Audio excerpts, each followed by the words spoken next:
والدہ کے لیے نبی پاک نے فرمایا اس کے پیروں کے نیچے جنت ہے، تو جس کے پیروں کے نیچے تیری جنت ہے، بتا اس کی قبر تیرے لیے مزار نہیں؟ اس کی قبر تیرے لیے باعث فیوز و برکات نہیں؟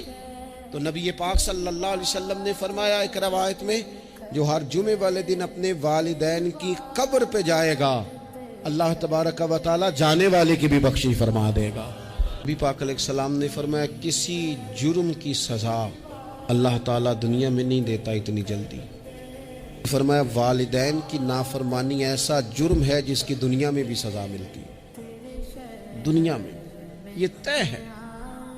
حضور علیہ الصلوۃ والسلام نے کبھی کسی شخص کے لیے دعائے ضرر نہیں کی، تو کبھی یہ بھی نہیں کہا جو پتھر مار رہے تھے کہ یہ تباہ ہو جائیں، برباد ہو جائیں، کہ ناک خاک آلود ہو جائے، لیکن سیڑھیاں چڑھتے ہوئے جو مشہور حدیث ہے، محبوب نے آمین کہا۔ حضرت جبریل امین عرض کرنے لگے یا رسول اللہ صلی اللہ تعالیٰ علیہ وسلم، جس نے اپنے ماں باپ دونوں یا کسی ایک کو بڑھاپے میں پایا اور پھر ان کی خدمت کر کے جنت حاصل نہ کر سکا، اس کی ناک خاک آلود ہو جائے، تو حضور فرماتے میں نے بھی کہا آمین، ہو جائے، اسے ہو ہی جانا چاہیے۔